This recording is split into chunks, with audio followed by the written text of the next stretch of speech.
Is good? Ja, Oh oui, c'est yes. bon. Allez. Allons, c'est un tout petit village des Alpes de Haute-Provence de 145 The habitants. Haute-Provence Alps, only 145 inhabitants with very few financial. Elle a poursuivi depuis maintenant plusieurs années une politique de défense de la biodiversité qui fait en fin de compte notre richesse et notre patrimoine. Nous avons notamment étendu notre gestion des espaces naturels en développant en concomitance la plantation de vergers conservatoires et l'installation d'un hôtel à insectes pollinisateurs. Ce projet s'inscrit pleinement également dans un souci d'associer la population à cette démarche dans un cadre de convivialité et de partage. Il est également soutenu par le Parc naturel régional du Verdon, répondant totalement à sa charte. Alors les questions, quelles mesures de protection des pollinisateurs et des abeilles sauvages avez-vous mis en œuvre dans votre municipalité? La commune est située à 1100 mètres d'altitude dans une vallée très fermée, en fer à cheval. L'espace y est naturellement protégé car il n'y a ni industrie ni agriculture intensive. La forêt y occupe une place privilégiée. Le reste se résume à des prairies avec du fourrage et du pâturage. Dans son engagement environnemental, la commune s'est engagée avec le parc naturel dans la plantation d'arbres fruitiers sur des espaces privés et surtout publics en acquérant des parcelles foncières. Elle a ainsi créé un vaste verger conservatoire d'arbres fruitiers anciens et mis en place un hôtel à insectes pollinisateurs qui interviennent sur nos arbres autostériles comme le pommier ou le poirier. Avec la mise en place de haies et de niches auxiliaires, nous équilibrons les plantations de cet espace naturel. Une dimension éducative a été donnée au projet, hélas retardée du fait de la situation sanitaire. La commune doit organiser des actions en direction des écoles voisines et nous avons effectivement aussi joué sur la pollution lumineuse puisque nous avons fait éteindre l'éclairage public toute la nuit. Quel enseignement en avez-vous tiré? Alors cette démarche a permis de sensibiliser largement la population sur la politique de défense de la biodiversité et du rôle des abeilles. Ce résultat nous a bien sûr encouragés à poursuivre cette action. Qu'est-ce qui a marché? Qu'est-ce qui n'a pas marché?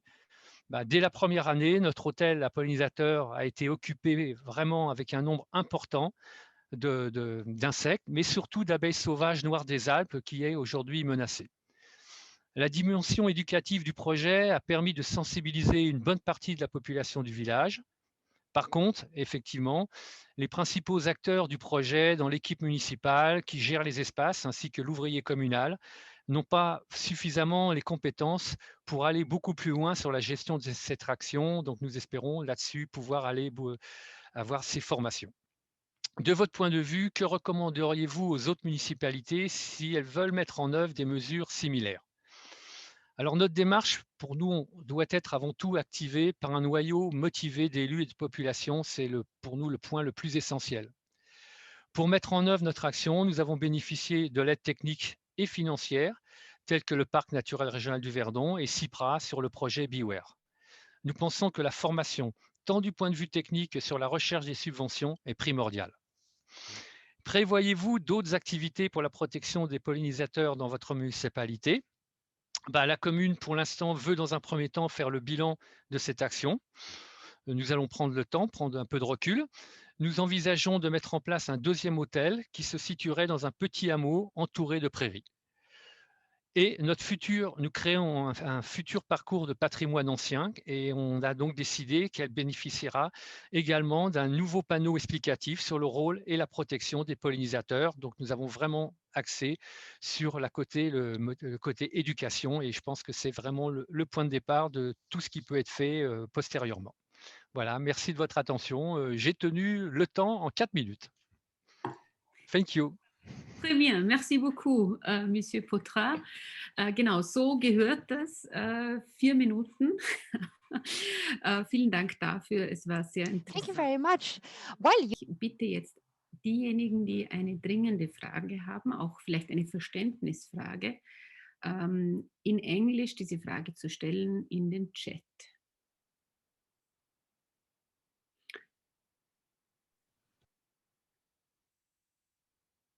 Genau. Noch kommen keine Fragen. Vielleicht war es auch einfach perfekt. und vollkommen klar. Gibt es eine Frage zum Projekt in Allons?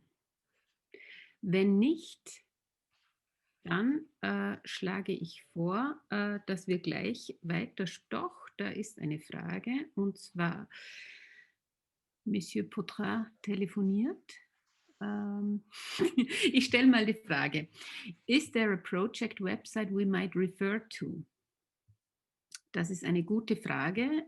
Wir werden Herrn Poitras das später fragen, denn er ist gerade am Telefonieren. Allez-y, je vous laisse me répondre. Oui. I can speak for him. I'm making this translation. For now, there is no website. Allez-y, Monsieur Poitras.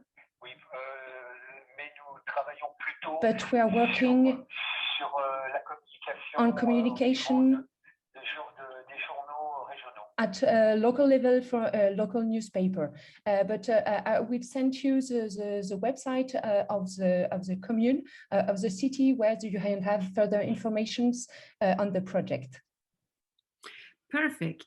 Thank you for the translation. So, wenn wir alle zusammenarbeiten, ich sollte jetzt wieder Deutsch sprechen, richtig, dann klappt es sehr gut. Vielen, vielen Dank für diese schöne Projekt.